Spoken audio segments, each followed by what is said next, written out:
Chicago prayer ലൈനിൻ്റെ ഈ സായാഹ്ന പ്രഭാത മീറ്റിങ്ങിലേക്ക് എല്ലാവരെയും സഹർഷം സന്തോഷത്തോടുകൂടെ സ്വാഗതം ചെയ്യുന്നു. ഇന്ന് പുതിയതായിട്ട് ചിലരെയൊക്കെ കാണുന്നുണ്ട്. ആദ്യമായിട്ട് ഈ മീറ്റിങ്ങിൽ സംബന്ധിക്കുന്ന എല്ലാവരെയും ഷിക്കാഗോ പ്രയർ ലൈനിൻ്റെ നാമത്തിൽ സ്വാഗതം ചെയ്യുന്നു. നിങ്ങളെ എല്ലാവരുടെയും പേര് ഞാൻ സ്വാഗതം ചെയ്യുന്നു. നമുക്ക് 7 ദിവസവും ഇതേ സമയത്ത് ഇന്ത്യൻ സമയം രാവിലെ 6 മണിക്ക് മീറ്റിംഗ് ഉണ്ട്. 7 ദിവസമാക്കിയിരിക്കുന്ന ഇപ്പം 4 ദിവസമാണെങ്കിൽ ഏതൊക്കെ ദിവസമാണെന്ന് നമുക്ക് ഓർത്തിരിക്കാൻ പ്രയാസമാണ്. അപ്പോൾ നമ്മൾ കയറുന്ന ദിവസം മീറ്റിംഗ് ഇല്ലെങ്കിൽ പിന്നെ നമുക്ക് നിരാശയായി പോകും. അതുകൊണ്ട് 7 ദിവസവും നമ്മൾ പ്രാർത്ഥന നടത്തുകയാണ്. അത് നമുക്ക് ഇത് സംബന്ധിക്കുന്നവർക്ക് എത്രമാത്രം അനുഗ്രഹമാണ്. ആ, ആ, എത്രയോ കഴിഞ്ഞ 5 വർഷം 6 വർഷങ്ങളായിട്ട് ഈ പ്രെയർ ലൈൻ മുടങ്ങാതെ നടക്കുന്നതിന് കർത്താവ് സഹായിച്ചുകൊണ്ടിരിക്കുന്നു. ഇന്ന് നമ്മോട് തിരുവചനത്തിൽ നിന്ന് സംസാരിക്കുന്നത്, സാക്ഷ്യമായിട്ട് സംസാരിക്കുന്നത് ബ്രദർ രൺസിംഗ് രാജ്. അദ്ദേഹത്തിൻ്റെ ഓർമ്മ ശരിയാണെങ്കിൽ 2 വർഷങ്ങൾക്ക് 2-3 വർഷങ്ങൾക്ക് മുമ്പ് പാടിയോ അല്ലെങ്കിൽ പാടണം, നമ്മുടെ ഈ പ്രെയർ ലൈനിൽ ഗാന ശുശ്രൂഷ നിർവഹിക്കണം എന്ന് പറഞ്ഞു. നിർവഹിച്ചോ എന്ന് ഞാൻ ഓർക്കുന്നില്ല. നമ്മുടെ എ കെ രാജൻ പാസ്റ്ററിൻ്റെ ഒരു സ്നേഹിതനാണ്. അങ്ങനെയാണ് വന്ന്. എന്നാൽ ഇൻ്റർനെറ്റിൻ്റെ ഒക്കെ ബുദ്ധിമുട്ടുള്ളത് കൊണ്ട് പിന്നീട് അദ്ദേഹത്തിന് കയറുവാൻ കഴിയാതെ പോയി. അടുത്ത സമയത്ത് വീണ്ടും ബന്ധപ്പെടുന്നതിന് ഇടയാകുകയും അങ്ങനെ കർത്താവിൻ്റെ ദാസന് ഈ മീറ്റിങ്ങിൽ ഇന്ന് സംബന്ധിക്കുന്നതിന് സാവകാശം ഉണ്ടായി. കർത്താവ് താൻ ചെയ്യുന്നതായ പ്രധാനമായിട്ടും താൻ ചെയ്യുന്നത് കൺവെൻഷനുകളിലൊക്കെ പോയി പാട്ട് പാടുകയാണ്. ഒരു പൂർണ്ണസമയ മിനിസ്റ്ററായിട്ട് കർത്താവ് ആ പ്രവർത്തനങ്ങളെയൊക്കെ ധാരാളമായിട്ട് അനുഗ്രഹിക്കട്ടെ, ആശീർവദിക്കട്ടെ എന്ന് പ്രാർത്ഥിക്കുന്നു. കർത്താവിൻ്റെ ദാസൻ സംസാരിക്കുമ്പോൾ പ്രാർത്ഥനയോടുകൂടെ നമുക്കായിരിക്കാം. വന്ന സാഹചര്യങ്ങളെയൊക്കെ ഈ പല പല സാഹചര്യങ്ങളിലൂടെയാണല്ലോ നാം എല്ലാവരും ഈ ഈ സാഹചര്യത്തിൽ വന്നിട്ടുള്ളത്. ഇപ്പോഴും നമ്മൾ ഓരോ സാഹചര്യങ്ങളിൽ കൂടെ പോകുന്നു. എന്നാൽ ഏത് സാഹചര്യത്തിലും കർത്താവ് നമ്മളെ കൈവിടാതെ നമ്മോടൊപ്പം ഉണ്ട്. കണ്ടാലും ഞാൻ നിങ്ങളെ ഒരു നാളും കൈവിടുകയില്ല, ഞാൻ എല്ലാ നാളും നിങ്ങളോട് കൂടെ ഉണ്ട്. ആ വാഗ്ദാനത്തിൽ അടിയുറച്ച് നമ്മുടെ ജീവിതത്തിലെ പല ബുദ്ധിമുട്ടുകളൊക്കെ ഉണ്ടെങ്കിലും അതിലൊക്കെ അതീതമായിട്ട് പരിശുദ്ധാത്മാവ് നമ്മുടെ കൂടെ സഹായകനായി വന്ന് അതിനെയൊക്കെ അതിജീവിക്കാൻ നമ്മെ സഹായിക്കുന്നു. അതാണല്ലോ ഏറ്റവും അനുഗ്രഹകരമായിട്ടുള്ള കാര്യം. അതുകൊണ്ട് ഇന്ന് ഈ കർത്താവിൻ്റെ ദാസൻ സംസാരിക്കുമ്പോൾ പ്രാർത്ഥനയോടുകൂടി നമുക്ക് ആയിരിക്കാം. കർത്താവ് നമ്മളെ എല്ലാവരെയും സഹായിക്കട്ടെ. കർത്താവിൻ്റെ ദാസന് അടുത്ത ഒരു 25 മിനിറ്റ് ഉണ്ട്, 25 മിനിറ്റ് വരെ ഉണ്ട്, സാവകാശം ഉണ്ട് എന്ന് സ്നേഹത്തോടെ ഓർപ്പിക്കുന്നു. ബ്രദർ രൺസിംഗ് രാജ്.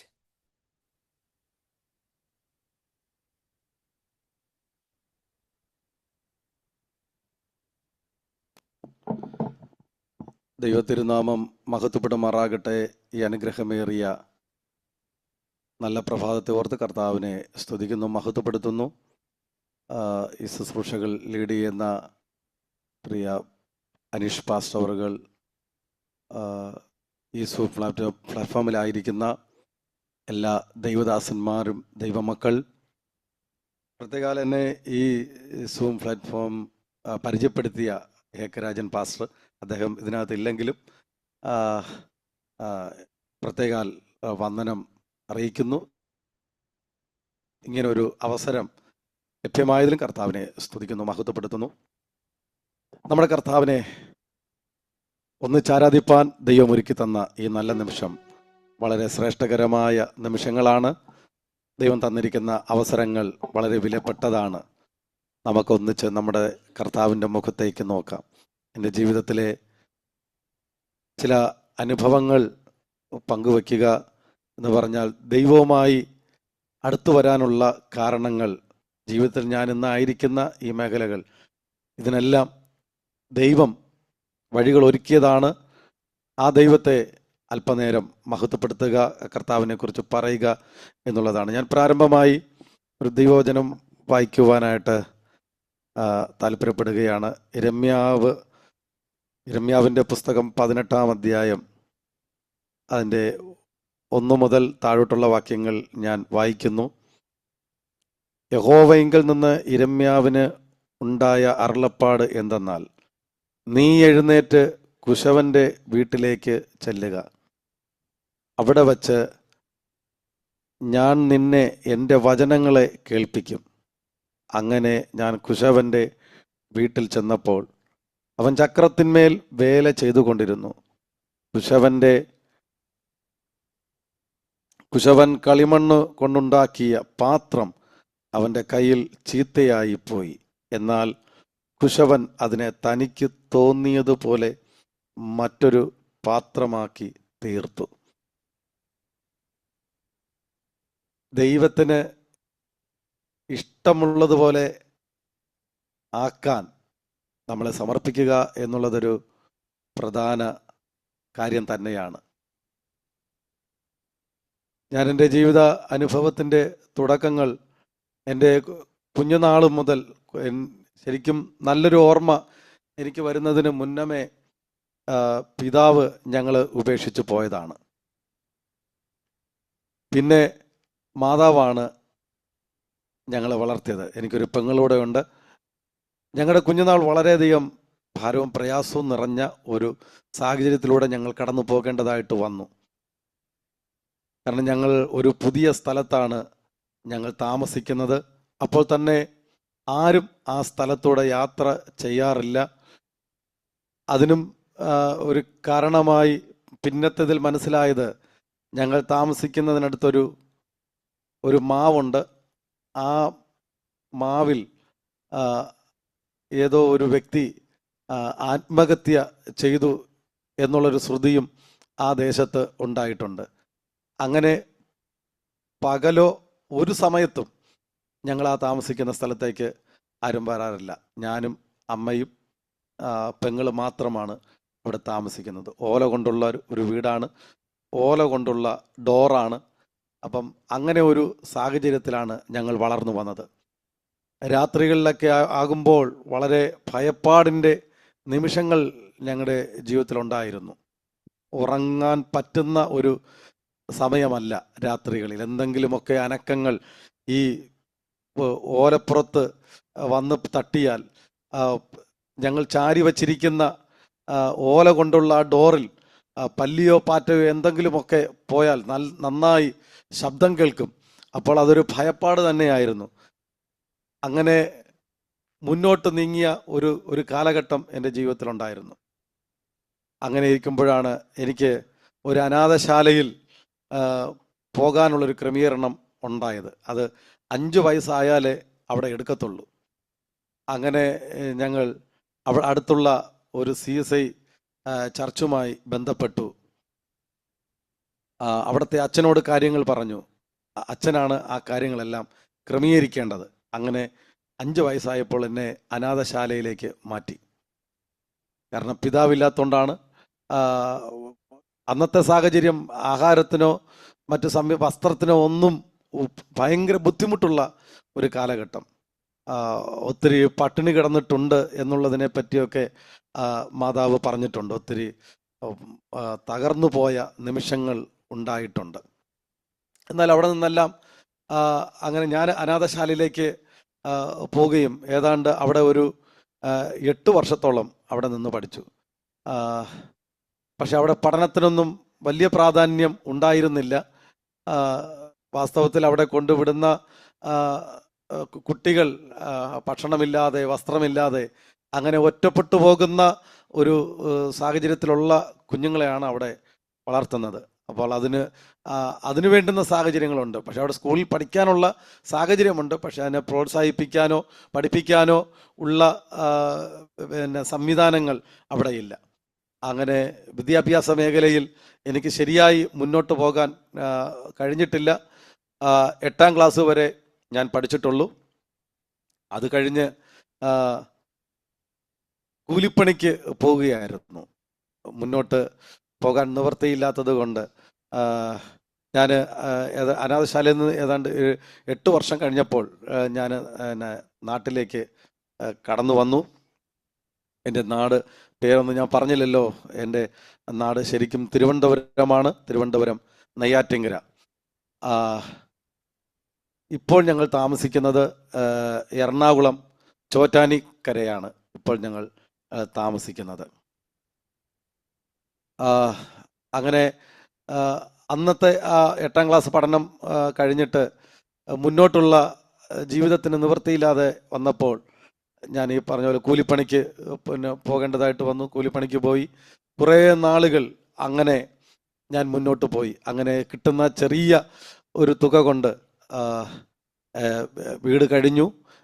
അത്യാവശ്യ കാര്യങ്ങളൊക്കെ അങ്ങനെ നടക്കാൻ തുടങ്ങി.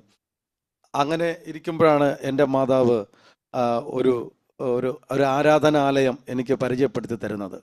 ഞാൻ ആ ആരാധനാലയത്തിലേക്ക് പോയി. ഒരു പെന്തക്കോസ് ആരാധന ആയിരുന്നു. എൻ്റെ അമ്മയെ സംബന്ധിച്ചിടത്തോളം അമ്മ കുഞ്ഞുനാൾ മുതൽ തന്നെ പെന്തക്കോസ് അനുഭവത്തിലായിരുന്നു. പക്ഷേ സാമ്പത്തികമായുള്ള ബുദ്ധിമുട്ടും ഞെരുക്കവും കാരണം സഹായങ്ങൾ ലഭിക്കാൻ വേണ്ടി അങ്ങനെ മറ്റൊരു പള്ളിയിലേക്ക് പോയതാണ്. പക്ഷെ അവിടെ കുറച്ച് നാൾ ഞാനവിടെ പോവുകയും അവിടുത്തെ കൊയറിലൊക്കെ പങ്കെടുത്തു. അങ്ങനെ സാമ്പത്തികമായുള്ള കാര്യങ്ങളൊക്കെ അവിടുന്ന് ലഭ്യമായി. പക്ഷേ അതുകൊണ്ടൊന്നും മുന്നോട്ട് പോകാൻ പറ്റാത്ത ഒരു സാഹചര്യം എൻ്റെ ജീവിതത്തിൽ കടന്നു വന്നു. മാതാവ് പരിചയപ്പെടുത്തിയ ആ ചർച്ചിലേക്ക് ഞാൻ പോയി. അവിടെ ആ കൂട്ടായ്മയിൽ പങ്കെടുത്തു. ദൈവസന്നിധിയിൽ കടന്നു വരാൻ ആ കൂട്ടായ്മ മുഖാന്തരം ദൈവം ഇടയാക്കി. അവിടെയുള്ള ദൈവദാസന്റെ കീഴിൽ തന്നെ സ്നാനപ്പെടാൻ ദൈവം അനുവദിച്ചു. സ്നാനപ്പെടുന്ന ആ സമയത്ത് വളരെയധികം പ്രതിസന്ധികൾ എൻ്റെ ജീവിതത്തിലുണ്ടായി. സ്നാനപ്പെട്ടാൽ കിട്ടുന്ന സഹായങ്ങളെല്ലാം നഷ്ടപ്പെടും എന്നുള്ളൊരു ചിന്തയിലേക്ക് വന്നു. ഞാൻ രണ്ടിൻ്റെയും ഇടയ്ക്ക് വളരെ വല്ലാതെ വിഷമിച്ചു. ഞാനങ്ങനെ ദൈവത്തോട് പ്രാർത്ഥിച്ചു എന്താ ചെയ്യേണ്ടതെന്നൊക്കെയുള്ള. അപ്പം രാത്രിയിലുള്ള സ്വപ്നങ്ങളിൽ ഞാൻ കുളത്തിൻ്റെ കരയിലൂടെ പോകുന്നതായും പിന്നെ ചൂണ്ടലിട്ട് മീൻ പിടിക്കുന്നതായിട്ടും ഒക്കെയുള്ള കാരണം ഈ സ്നാനവും ഇതുമായിട്ട് ബന്ധപ്പെട്ട ഒരു സമയത്താണ് ഇങ്ങനെയുള്ള സ്വപ്നങ്ങൾ കാണാൻ തുടങ്ങിയത്. എനിക്കൊരു ഉറപ്പായി സ്നാനം ആവശ്യമാണ്, അത് നിർബന്ധമായിട്ടും ചെയ്യേണ്ട ഒരു കാര്യം തന്നെയാണ് എന്നുള്ളത്. അങ്ങനെ ഞാൻ സ്നാനപ്പെട്ടു. പിന്നെ ഞാൻ കൂടി വന്ന ആ സഭയിലെ ദൈവദാസനോടൊപ്പം പിന്നെ പ്രവർത്തിക്കാനും കൂട്ടായ്മകൾ പങ്കെടുക്കാനും ഒക്കെയുള്ള സാഹചര്യങ്ങൾ എൻ്റെ ജീവിതത്തിൽ ദൈവം എന്നെ അനുവദിച്ചു. ഞാൻ ആ കൂട്ടായ്മയിൽ പങ്കെടുക്കുമ്പോൾ തന്നെ അവിടെയുള്ള ഉപവാസ പ്രാർത്ഥനകളിലൊക്കെ വരുന്ന ദൈവദാസന്മാരൊക്കെ എൻ്റെ തലയിൽ കൈ വെച്ച് പ്രാർത്ഥിക്കുമ്പോൾ ഇങ്ങനെ പറയും, നിന്നെ സുവിശേഷ വേലയ്ക്ക് വേണ്ടി കണ്ടിരിക്കുകയാണ്. അപ്പം ഇന്നിങ്ങനെ നിരന്തരമായുള്ള പ്രാർത്ഥനകളിലൊക്കെ ഇങ്ങനെ ദൈവദാസന്മാർ പറയുമ്പോൾ എനിക്കത് ശരിക്കും പറഞ്ഞാൽ വേണ്ടും പോലെ ഉൾക്കൊള്ളാൻ പറ്റാത്ത ഒരു സാഹചര്യത്തിലേക്ക് ഞാൻ വന്നു. കാരണം ഒരു പെങ്ങളുണ്ട്, അമ്മയുണ്ട്. അപ്പം ഈ വീട് മുന്നോട്ട് പോകണമെങ്കിൽ ഞാൻ ജോലിക്ക് പോയാലേ പറ്റുകയുള്ളൂ. അപ്പോൾ എനിക്ക് അപ്പം ഈ സുവിശേഷീകരണ പ്രവർത്തനത്തിൽ നിരന്തരമായി മുന്നോട്ട് പോകാൻ പറ്റാത്ത ഒരു സാഹചര്യം എൻ്റെ ജീവിതത്തിലുണ്ടായി. പക്ഷേ പോകണമെന്നുള്ള ആർത്തി കൊണ്ട് ഞാൻ വീട്ടിൽ എന്നിലുണ്ടായിരുന്ന കുറച്ച് ഡ്രസ്സും, അന്ന് ഞാൻ വയലിൻ വായിക്കുമായിരുന്നു, ആ വയലിനുമൊക്കെ എടുത്തുകൊണ്ട് നേരെ എന്നെ സ്നാനപ്പെടുത്തി ഞാൻ കൂട്ടായ്മ ആചരിക്കുന്ന ആ ദൈവദാസൻ്റെ വീട്ടിൽ പോകും. അവിടെ ചെന്ന് കുറച്ച് നാൾ താമസിക്കും. പക്ഷേ എൻ്റെ അമ്മ അവിടെ വരും. വന്നിട്ട് ഇവനിവിടെ നിർത്താൻ പറ്റില്ല, വീട് കഴിയുന്നത് ഇവനെ കൊണ്ടാണ് എന്നൊക്കെയുള്ള ഒരു ചെറിയ സംസാരങ്ങളൊക്കെ ഉണ്ടാകും. ഞാൻ പിന്നെ എൻ്റെ ഡ്രസ്സുമൊക്കെ എടുത്തുകൊണ്ട് നേരെ വീട്ടിലേക്ക് പോകും. അങ്ങനെ ഒരു സാഹചര്യത്തിലൂടെയാണ് ഞാൻ മുന്നോട്ട് പോയത്. എനിക്ക് ശരിക്കും പറഞ്ഞാൽ ദൈവാലോചനയ്ക്കൊന്നും മുന്നോട്ട് പോകാൻ പറ്റാത്ത ഒരു അവസ്ഥയിലേക്ക് ഞാൻ മാറി. കുറച്ച് നാൾ അങ്ങനെ അങ്ങ് പോയി. ഞാൻ പലവിധ പണികൾ ചെയ്യാൻ തുടങ്ങി. ഒരു പണിയിലും എനിക്ക് മുന്നോട്ട് പോകാൻ പറ്റിയില്ല. എന്നാൽ ഏറെ നാൾ ഞാൻ പണിതത് ആശാരിപ്പണിയാണ്. പിന്നെ വീടിൻ്റെ ഡോറ്, കട്ടള, ഇങ്ങനെയൊക്കെയുള്ള സംവിധാനങ്ങൾ. ആ പണി ചെയ്ത് നല്ല തറവായി ഒരു സ്ഥാപനം ഞാൻ ഇടുകയും അങ്ങനെ കുറച്ച് നാൾ വലിയ മെച്ചമല്ലെങ്കിലും അത്യാവശ്യം കുഴപ്പമില്ലാതെയൊക്കെ മുന്നോട്ട് പോയ ഒരു സാഹചര്യമായിരുന്നു. പക്ഷെ അപ്പോഴും ഈ വരുന്ന ദൈവദാസന്മാർ, ഞാൻ പ്രാർത്ഥനകളിൽ പങ്കെടുക്കുന്ന അവിടെയുള്ള ദൈവദാസന്മാരൊക്കെ ദൂതുകൾ ഇങ്ങനെ പറയാൻ തുടങ്ങി. നീ സുവിശേഷ വേലയ്ക്കുള്ളവനാണ്, പൂർണ്ണസമയം നീ കർത്താവിൻ്റെ വേലയ്ക്ക് വേണ്ടി പോകണം. പക്ഷേ എൻ്റെ ഉള്ളിൽ ആഗ്രഹമുണ്ടെങ്കിലും എനിക്ക് മുന്നോട്ട് പോകാൻ കാലുകൾ എടുത്ത് വയ്ക്കാനുള്ള ബുദ്ധിമുട്ടുണ്ടായി. പക്ഷേ ഇതിനിടയ്ക്ക് തന്നെ വിവാഹിതനായി. എൻ്റെ ഭാര്യയുടെ പേര് പ്രീത എന്നാണ്. 2 ആൺമക്കളാണ്, റോജ്, സോജ്. അങ്ങനെ കുറച്ച് നാളിങ്ങനെ ഈ സ്ഥാപനം ഉള്ള സമയത്ത് തന്നെ ഈ ദൂതുകൾ പിന്നെയും ഞാൻ കേൾക്കാൻ തുടങ്ങി. പക്ഷേ ഞാൻ അതിൽ വഴങ്ങിയില്ല. എന്ന് പറഞ്ഞാൽ ഈ സുവിശേഷീകരണത്തിലേക്ക് പോകാനുള്ള ഒരു തീരുമാനം എൻ്റെ ഉള്ളിലുണ്ടായില്ല. കുറച്ച് നാളുകൾ അങ്ങനെ പോകുമ്പോൾ ഞാൻ ചർച്ചിലൊരു ഉപവാസ പ്രാർത്ഥന നടക്കുന്ന ഒരു സമയം. ആ സമയത്ത് പകൽ ഞാൻ ആ ഉപവാസ പ്രാർത്ഥനയ്ക്ക് പങ്കെടുത്തിട്ടില്ല. ഞാൻ ജോലിക്ക് പോകും. രാത്രിയിൽ ആ മീറ്റിങ്ങിൽ പങ്കെടുക്കുകയാണ് ചെയ്തത്. അങ്ങനെ ഉച്ചയ്ക്ക് ഞാൻ ഭക്ഷണം കഴിക്കാൻ വേണ്ടി ബൈക്കിൽ വീട്ടിൽ വരുമ്പോൾ ബൈക്ക് ഞാൻ നിർത്തി. ബൈക്കിൽ നിന്ന് ഇറങ്ങുമ്പോൾ കാലൊന്ന് ചെറുതായിട്ടൊന്ന് തെന്നി ഈ ബൈക്ക് ഒരു 6-7 അടി താഴ്ചയുള്ള കുഴിയിലേക്ക് ഞാനും ബൈക്കുമായിട്ട് ചെന്ന് വീണു. എൻ്റെ കാലിൻ്റെ പത്തിയുടെ ഭാഗത്തുള്ള കണ്ണിൽ അതിൻ്റെ ഫുട് റെസ്റ്റ് വന്നിടിക്കുകയും ആ ജോയിൻസ് എല്ലാം പൊട്ടി അങ്ങ് അകത്തോട്ട് കയറി. അങ്ങനെ പിന്നെ ഏതാണ്ട് ഒരു 3 മാസം ഹോസ്പിറ്റലിൽ അവിടെ സ്ക്രൂ ഒക്കെ ഇട്ട് ഹോസ്പിറ്റലായിരുന്നു. പിന്നെ വീട്ടിൽ വന്നു. റെസ്റ്റ് എടുക്കുന്ന സമയത്താണ് ചർച്ചിൽ ഉപവാസ പ്രാർത്ഥന പിന്നെയും നടക്കുന്നത്. ഒരു വീട്ടിൽ വച്ചുള്ള ഉപവാസ പ്രാർത്ഥനയാണത്. ഞാൻ വൈകിട്ട് രാത്രിയിലുള്ള മീറ്റിങ്ങിൽ ഞാനും വൈഫും പിള്ളേരുമായിട്ടൊക്കെ ആ മീറ്റിങ്ങിൽ പങ്കെടുക്കുകയും ഞാനിങ്ങനെ ദൈവത്തോട് പ്രാർത്ഥിച്ചു, ദൈവമേ എന്നോട് സംസാരിക്കണമേ, എന്താണ് ഞാൻ ചെയ്യേണ്ടത് അതെന്നോട് പറയണമേ എന്നുള്ള ഒരു പ്രാർത്ഥനയോടുകൂടെ ഞാൻ ആ കൂട്ടായ്മയിൽ പങ്കെടുത്തു. അന്ന് രാത്രിയിൽ അവിടെ കൂടി വന്ന ദൈവജന ശുശ്രൂഷയ്ക്ക് ശേഷം കൂടി വന്ന എല്ലാവരോടും ദൂതുകൾ പറഞ്ഞു. പക്ഷേ എന്നോട് മാത്രം ഇങ്ങനെ ഒന്നും പറയുന്നില്ല. ഞാനിങ്ങനെ വിഷമിച്ചിരുന്നു, കർത്താവ് എന്നോടൊന്നും ഇതുവരെ സംസാരിച്ചില്ലല്ലോ, ഒന്നും മിണ്ടിയില്ലല്ലോ എന്നുള്ള ഒരു ചിന്ത എൻ്റെ ഉള്ളിൽ വന്നു. ഞാൻ അങ്ങനെ ചിന്തിച്ചു കൊണ്ടിരിക്കുമ്പോൾ പെട്ടെന്ന് ദൈവദാസൻ ഓടി വന്ന് എൻ്റെ തലയിൽ കൈവച്ചിട്ട് പറഞ്ഞു, ഞാൻ നിന്നോട് മുൻപേ പറഞ്ഞിട്ടുള്ളതല്ലേ, നീ അങ്ങനെ തന്നെ ചെയ്യുക. അപ്പം എനിക്ക് മനസ്സിലായി, ദൈവം എന്നോട് സുവിശേഷ വേലയ്ക്ക് വേണ്ടി ഇറങ്ങാനാണല്ലോ, അല്ലെങ്കിൽ ഫുൾ ടൈം മിനിസ്ട്രിക്ക് വേണ്ടി പോകാനായിട്ടാണല്ലോ എന്നോട് പറഞ്ഞത്. അപ്പോൾ ആ തീരുമാനം തന്നെയാണ് ശരി എന്നുള്ളത് മനസ്സിലാക്കി ഞാൻ പിന്നെ ദൈവത്തോട് പറഞ്ഞു, കർത്താവെ സ്ഥാപനമുണ്ട്, ഒത്തിരി തടി മറ്റേ കടയിൽ ഒത്തിരി സാധനങ്ങൾ മിഷ്യൻസ് ഇതെല്ലാം ഉണ്ട്, അപ്പോൾ ഇതെല്ലാം കൊടുക്കണം, ഫുൾ ടൈം മിനിസ്ട്രിക്ക് വേണ്ടി ഇറങ്ങണം എന്നുള്ളത്. അപ്പോൾ അങ്ങനെ ഞാൻ നേരെ ഭവനത്തിലേക്ക് വന്നു. തീരുമാനം കർശനമാക്കി. സ്ഥാപനത്തിൽ വന്നു. ഒന്നൊന്നായിട്ടുള്ള കുറേ സാധനങ്ങളെല്ലാം കുറേ സെറ്റ് ചെയ്ത് വച്ചിരുന്ന കുറേ സെറ്റ് സംവിധാനങ്ങളൊക്കെ ഉണ്ടായിരുന്നു. അതെല്ലാം ഞാൻ പോയ കൂട്ടായ്മയിലെ ദൈവദാസന് അതെല്ലാം കൊടുത്തു. പിന്നെ കുറേ തടി ഉണ്ടായിരുന്നു, അതൊക്കെ വിറ്റു. മിഷണറി സാധനങ്ങളുണ്ടായിരുന്നു, അതെല്ലാം വിറ്റു. സുവിശേഷ വേലയ്ക്ക് വേണ്ടി ഇറങ്ങിയപ്പോഴാണ് എന്ത് ചെയ്യണമെന്നറിയാൻ കഴിയാതെ ബുദ്ധിമുട്ടി. എനിക്ക് വാസ്തവത്തിൽ എഴുതാൻ അറിയില്ല, വായിക്കാൻ അറിയില്ല, എന്താ ചെയ്യേണ്ടെന്നുള്ള ഒരു ബുദ്ധിമുട്ടിൽ ഞാനായി. ഇപ്പോഴൊക്കെ ഈ ബൈബിൾ വായിക്കുന്നു എന്ന് പറയുന്നത് ഈ ബൈബിളിലെ അക്ഷരങ്ങളൊക്കെ കൂട്ടിച്ചേർത്ത് വായിച്ചാണ് ഇപ്പോൾ ബൈബിൾ വായിക്കുന്നത്. ഞാനിങ്ങനെ ഈ പ്രവർത്തനത്തിന് മുന്നോട്ട് പോകാൻ പറ്റാത്ത ഒരു സാഹചര്യത്തിൽ ഞാൻ നിൽക്കുന്ന സമയത്താണ് എറണാകുളം പെനിയൽ ബൈബിൾ കോളേജ് കീഴിലം, ഞങ്ങൾ കുടുംബമായി അവിടെ പോയി ബൈബിൾ സ്കൂളിൽ താമസിച്ച് പഠിക്കാനുള്ളൊരു ക്രമീകരണം ഞങ്ങൾക്കുണ്ടായി.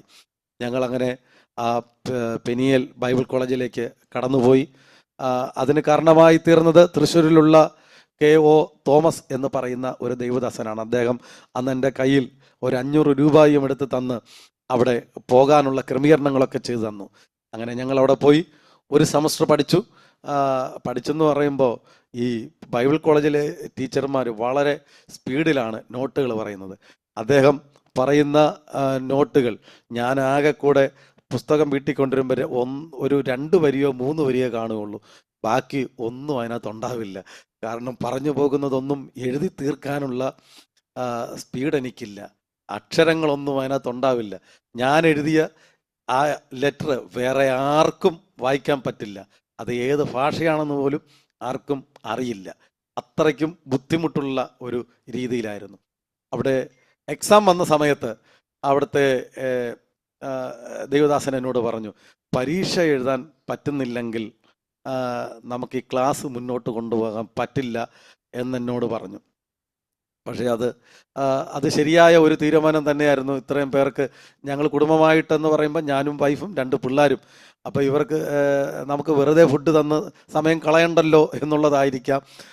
പക്ഷേ അത് ഞങ്ങളുടെ ഭാഗത്തുള്ള കുഴപ്പമായിരുന്നു. അപ്പോൾ ഇതിനിടയിൽ അവിടെ ചിക്കൻ പോക്സ് ഞങ്ങളുടെ കുഞ്ഞുങ്ങൾക്ക് വന്നു. ഞങ്ങൾ പിന്നെ വീട്ടിൽ വന്നു. കുഞ്ഞുങ്ങൾ സൗഖ്യമായി. ഞങ്ങൾ വീണ്ടും ബൈബിൾ കോളേജിലേക്ക് പോയപ്പോൾ ഞങ്ങൾക്ക് വന്നു. പിന്നെ ഞങ്ങൾ പിന്നെ വീട്ടിൽ വന്നു. ഇങ്ങനെ വല്ലാത്തൊരു പ്രതിസന്ധി. രണ്ടായാലും ഞങ്ങൾക്ക് തുടരാൻ കഴിയാതെ ഞങ്ങൾ ബൈബിൾ കോളേജ് വിടേണ്ടതായിട്ട് വന്നു. അത് ബൈബിൾ കോളേജിൻ്റെ കുഴപ്പമല്ല, ഞങ്ങളുടെ കുഴപ്പമാണ് എന്നത് ഞങ്ങൾക്ക് പൂർണ്ണ ബോധ്യമുണ്ട്. അവിടെ 100 കണക്കിന് കുഞ്ഞുങ്ങൾ പഠിച്ചിറങ്ങുന്ന ഒരു സ്ഥലമാണ്. എന്തായാലും ഞാൻ പൊയ്ക്കൊണ്ടിരുന്ന മറ്റൊരു കൂട്ടായ്മയിലേക്ക് ഞാൻ പോകാൻ തുടങ്ങി. അവിടെ പോകുമ്പോൾ ഞങ്ങൾക്ക് അദ്ദേഹത്തിന് ഞങ്ങളുടെ സാഹചര്യങ്ങളെല്ലാം അറിയാം. അദ്ദേഹം ഞങ്ങൾക്ക് ഒരാഴ്ചയിൽ 200 രൂപ ഞങ്ങൾക്ക് തരും. ഈ 200 രൂപ കൊണ്ട് ഞങ്ങളുടെ ജീവിതം, ഈ 4 പേരുടെ ജീവിതം മുന്നോട്ട് പോകണം. പക്ഷേ നമുക്ക് ചിന്തിക്കാൻ പറ്റുന്ന ഒരു കാര്യമാണല്ലോ, ഒട്ടും സാധ്യമല്ലായിരുന്നു മുന്നോട്ട് പോകാൻ. പക്ഷേ അത് അങ്ങനെ ഇരിക്കുമ്പോൾ തന്നെ ഞാൻ ആ ചർച്ചിൽ വർഷിപ്പിൽ ലീഡ് ചെയ്യുകയും അത്യാവശ്യം കാര്യങ്ങളൊക്കെ ഇങ്ങനെ ചെയ്യുന്നുണ്ട്. പക്ഷേ ജീവിത സാഹചര്യങ്ങൾ മുന്നോട്ട് പോകാൻ അനുവദിച്ചില്ല. ഞാൻ ആകെ ഞെരുക്കത്തിലായി, വിഷമത്തിലായി, ഇറങ്ങിത്തിരിച്ചു. എന്ത് ചെയ്യണമെന്നറിയില്ല. വല്ലാതെ തകർന്നിരിക്കുന്ന ഒരു സാഹചര്യത്തിൽ എറണാകുളത്ത് നിന്നും TD ബാബു എന്ന് പറയുന്ന ഒരു ദൈവദാസൻ, ഞാനൊരു ഉപവാസ പ്രാർത്ഥനയിൽ പങ്കെടുത്തപ്പോൾ ആ ഉപവാസ പ്രാർത്ഥനയിൽ ആ ദൈവദാസൻ 18ാമത്തെ ദിവസം ആണ് അദ്ദേഹം പ്രസംഗിക്കാനായിട്ട് വരുന്നത്. ഈ ഉപവാസ പ്രാർത്ഥന നടക്കുമ്പോൾ നടത്തുന്ന ദൈവദാസൻ എന്നോട് പറഞ്ഞു, റൺസിംഗ് ഇങ്ങനെ ഒരു പ്രാർത്ഥന നടക്കുന്നുണ്ട്, വന്ന് സംബന്ധിക്കാൻ എന്നോട് പറഞ്ഞു. ഞാൻ ആ കൂട്ടായ്മ 2-3 ദിവസം കഴിഞ്ഞിട്ടാണ് ഞാൻ ആ കൂട്ടായ്മയിൽ പോയി പങ്കെടുത്തത്. ഞാൻ അവിടെ തങ്ങുകയായിരുന്നു ആ ചർച്ചിൽ. രാത്രികളിൽ എന്നോടൊപ്പം കുറച്ച് ദൈവദാസന്മാരുണ്ട്. അവരൊക്കെ എന്നോടൊപ്പം രാത്രികളിൽ ഉറങ്ങുന്ന സമയത്ത് ഞാൻ മുഴങ്കാലിൽ നിന്ന് ദൈവത്തോട് പറഞ്ഞു, കർത്താവേ, എനിക്കൊന്നും അറിയില്ല, എന്ത് ചെയ്യണമെന്നറിയില്ല, എന്ത് ശുശ്രൂഷ ചെയ്യണമെന്ന് എനിക്കറിയില്ല, ഞാൻ വല്ലാതെ വിഷമിക്കുകയാണ്. കർത്താവേ, ഒരു വഴി തുറക്കണം. എനിക്ക് ഈ നാട്ടിൽ നിൽക്കാൻ പറ്റുന്നില്ല. കാരണം സുവിശേഷ വേലയ്ക്ക് ഇറങ്ങിയിട്ട് വൈഫിൻ്റെ വീട്ടുകാർക്കും എൻ്റെ വീട്ടുകാർക്കൊക്കെ ബുദ്ധിമുട്ടിലായി. കാരണം എന്ന് പറഞ്ഞാൽ എങ്ങും എത്താതെ ഇങ്ങനെ വലഞ്ഞു നടക്കുന്ന ഒരവസ്ഥ. എന്തെങ്കിലുമൊക്കെ ചെയ്ത് ജീവിച്ചു പോവുകയായിരുന്നു. അങ്ങനെ നാട്ടുകാരൊക്കെ പരിഹാസ വിഷയമാക്കി ഞങ്ങളെ മാറ്റാൻ തുടങ്ങി. അങ്ങനെ ഇരിക്കുമ്പോഴാണ് ഇങ്ങനെ ഒരു ഉപവാസ പ്രാർത്ഥനയെക്കുറിച്ച് കേൾക്കുകയും ആ പ്രാർത്ഥനയിൽ ഉപവാസത്തോടും പ്രാർത്ഥനയോടും കൂടെ ഞാൻ പങ്കെടുത്തു. വളരെ ആത്മാർത്ഥതയോടെ, ദൈവമേ, ദൈവം ഒരു വഴി തുറക്കണേ, അങ്ങനെ തുറക്കുകയാണെങ്കിൽ നാട്ടിൽ നിന്ന് പോകാൻ എന്നെ അനുവദിക്കണേ. എന്താണെന്നൊന്നും എനിക്ക് അന്ന് കാര്യമായി അറിയില്ല. പക്ഷേ എനിക്കറിയാവുന്നതുപോലെയൊക്കെ ഞാൻ പ്രാർത്ഥിച്ചു. അങ്ങനെ ആ പ്രാർത്ഥനയെ എന്തായാലും ദൈവം അത്ഭുതം പ്രവർത്തിച്ചു. 18ാമത്തെ ദിവസം ഈ ദൈവദാസൻ അവിടെ ശുശ്രൂഷയ്ക്ക് വന്നു. പകലുള്ള ഉപവാസ പ്രാർത്ഥന കഴിഞ്ഞിട്ട് അദ്ദേഹം നമ്മൾ പ്രാർത്ഥന കഴിഞ്ഞ് പിരിഞ്ഞു പോകുമ്പോൾ കൈ കൊടുക്കുമല്ലോ, അതുപോലെ ഞാനും ചെന്ന് കൈ കൊടുത്തു. കൈ കൊടുത്തിട്ട് ഞാനിങ്ങനെ തിരിയുന്നതിന് മുന്നേ അദ്ദേഹം എന്നോട് ചോദിച്ചു, എറണാകുളത്ത് സുവിശേഷ പ്രവർത്തനത്തിന് വരാൻ താല്പര്യമുണ്ടോ എന്ന് ചോദിച്ചു. എന്നെപ്പറ്റി ഒരു കാര്യവും അദ്ദേഹത്തിന് അറിയില്ല, എൻ്റെ കുടുംബ സാഹചര്യങ്ങളൊന്നും അദ്ദേഹത്തിന് അറിയില്ല.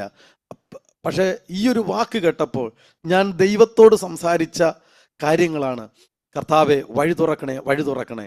വാസ്തവമായി ദൈവം നേരിട്ടിറങ്ങി വന്ന് എന്നോട് സംസാരിച്ചു എന്നുള്ള ഒരു പൂർണ്ണ ബോധ്യം. അദ്ദേഹം കൂടെ ഒരു വാക്കും പറഞ്ഞു, പ്രാർത്ഥനയ്ക്ക് മറുപടിയായി ഉപവാസം നിർത്തിക്കുമെന്ന് പറഞ്ഞു. അപ്പം ഇങ്ങനെയൊക്കെ ശരിക്കും ഈ ദൈവദാസൻ അന്ന് അവിടെ ശുശ്രൂഷിക്കാൻ വരാനുള്ള ആരോഗ്യസ്ഥിതി മോശമായിരുന്നു. കാരണം എറണാകുളത്തു നിന്നും തിരുവനന്തപുരത്തേക്ക് വരാൻ അന്ന് വരുന്നില്ല എന്നൊക്കെ ഉള്ള ഒരു ക്രമീകരണമായിരുന്നു. പക്ഷേ എന്തോ അദ്ദേഹം പറഞ്ഞു, അദ്ദേഹം വൈഫുമായിട്ടാണ് അങ്ങനെ ആ ചർച്ച നടത്തിയത്.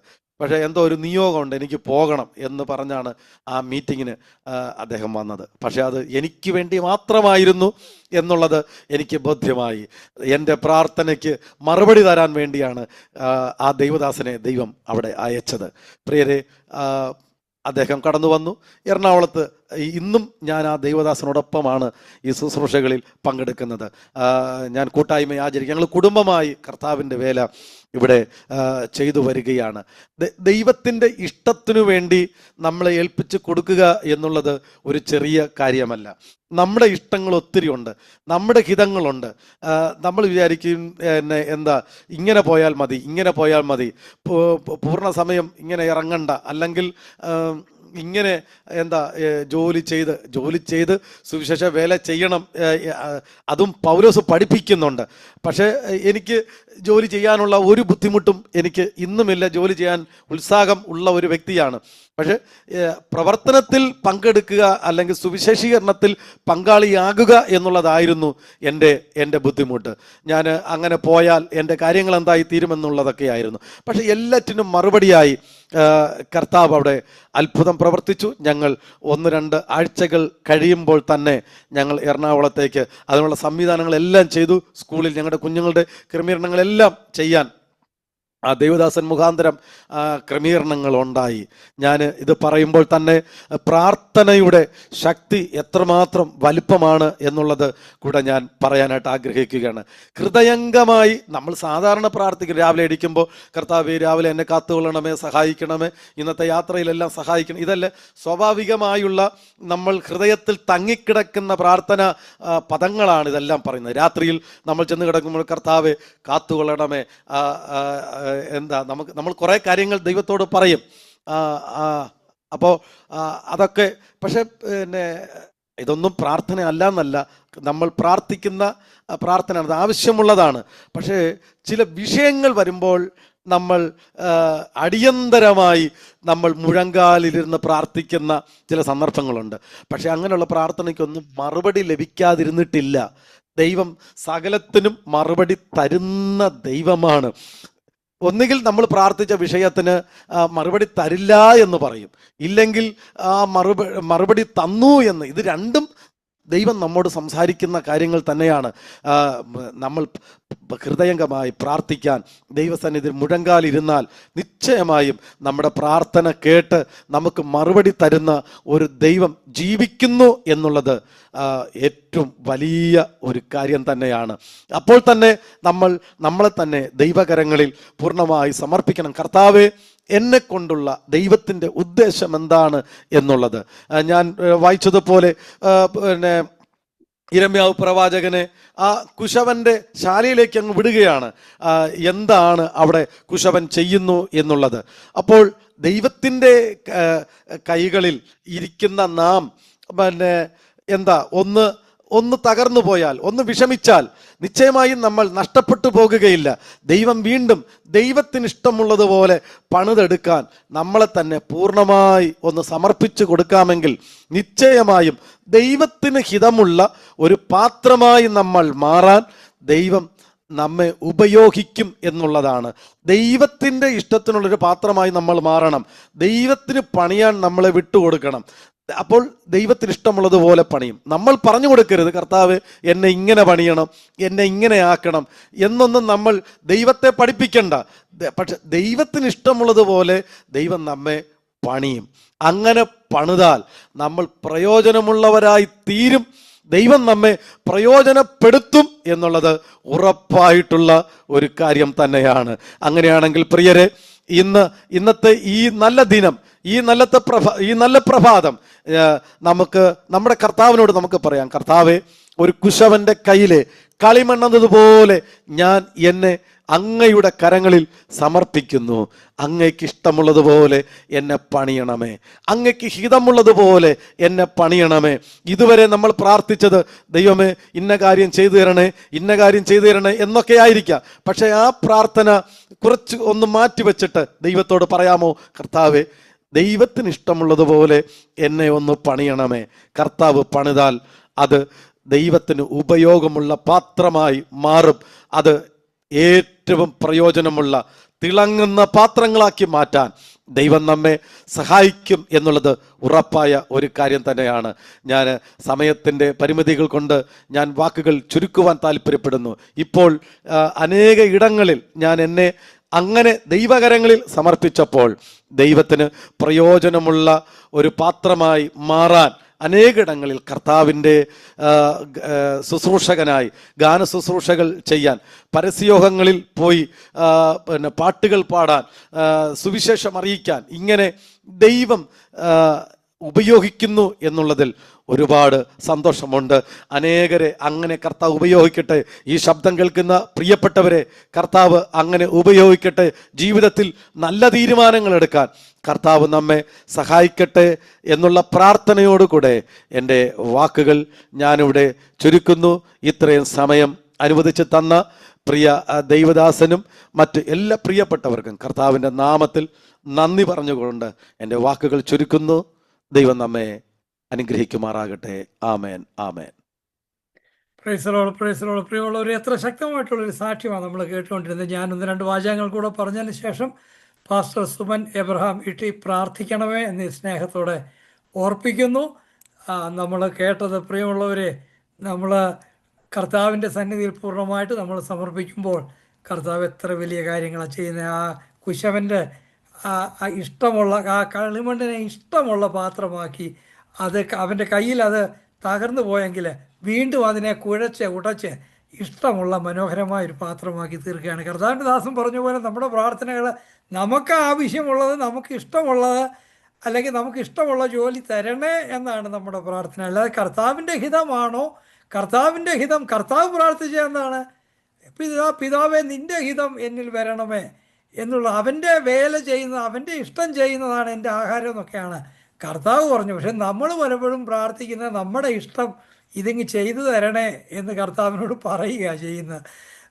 എന്നാൽ പൂർണ്ണമായിട്ട് നമ്മുടെ ഹിതം മാറ്റി വെച്ച് നിൻ്റെ ഹിതം എന്നിലായിത്തീരണമേ എന്ന് നമുക്ക് പ്രാർത്ഥിക്കാനായിട്ട് സാധിക്കുമ്പോൾ കർത്താവിൻ്റെ ദാസൻ എത്രമാത്രം കഷ്ടപ്പാടിലൂടെയാണ് പോയത്. പ്രിയമുള്ളവരെ, നമ്മൾ മിക്ക പേരും അങ്ങനെയൊന്നുമുള്ള കഷ്ടപ്പാടിലൂടെ പോയിട്ടില്ല.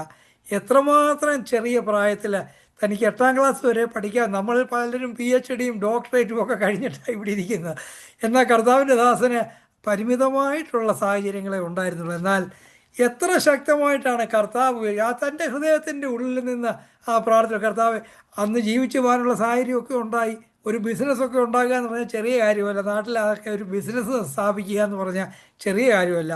അങ്ങനെ ഒരു ബിസിനസ് വരെ ഉണ്ടായിട്ട് അതെല്ലാം കളഞ്ഞിട്ട് ദൈവവേലയ്ക്ക് പൂർണ്ണസമയം എന്താണെന്ന് അറിയാതെ പോകാനായിട്ടൊരു മനസ്സ് കർത്താവിൻ്റെ ദാസനുണ്ടായില്ല. എന്നാൽ അങ്ങനെ എന്ത് ചെയ്യണമെന്നറിയാതെ ഉള്ളതും കളഞ്ഞ് നാട്ടുകാർ പറയണം അവനൊരു ബിസിനസ് നടത്തിക്കൊണ്ടിരുന്നാണ്ട് ഉള്ളതും കളഞ്ഞ് ദൈവവേല പറഞ്ഞുകൊണ്ട് തെരാപ്പര നടക്കുക എന്നായിരിക്കും പറയുന്നത്. പക്ഷേ എന്നാൽ തൻ്റെ ഹൃദയം നുറുങ്ങി പ്രാർത്ഥിച്ചപ്പോൾ ഒരു മനുഷ്യൻ്റെ ഹൃദയത്തിൽ തോന്നാത്തതുപോലെ കർത്താവ് വഴികൾ തുറന്ന് ഇന്ന് താനായിരിക്കേണ്ട സാഹചര്യത്തിൽ കർത്താവ് നടത്തുകയാണല്ലോ. എത്ര അനുഗ്രഹിക്കപ്പെട്ടതായ ഒരു സാക്ഷ്യമാണ്. പ്രിയമുള്ളവരെ, നമ്മൾ പൂർണ്ണമായിട്ട് കർത്താവിൻ്റെ സന്നിധിയിൽ സമർപ്പിക്കുമെങ്കിൽ നമ്മൾ ഒത്തിരി ഒന്നും ചിന്തിക്കേണ്ട. കർത്താവ് നമ്മളെ എടുത്ത് ഉപയോഗിക്കുമെന്നുള്ളതിൻ്റെ ഒരു ദൃഷ്ടാന്തമാണല്ലോ ഇന്ന് നമ്മൾ കേട്ടത്. കർത്താവിൻ്റെ ദാസൻ പറഞ്ഞത് ചുരുങ്ങിയ സമയം ഉള്ളൂ എങ്കിലും താൻ പറഞ്ഞതെല്ലാം നമുക്ക് വ്യക്തമായിട്ട് മനസ്സിലായല്ലോ. കർത്താവ് നമ്മെ ധാരാളമായിട്ട് അനുഗ്രഹിക്കട്ടെ. ഈ കർത്താവിൻ്റെ ദാസന് എല്ലാവിധ അനുഗ്രഹങ്ങളും ഉണ്ടാകട്ടെ എന്ന് പ്രാർത്ഥിക്കുന്നു. ഷിക്കാഗോ പ്രേരണൻ്റെ പേരിലുള്ള സ്നേഹം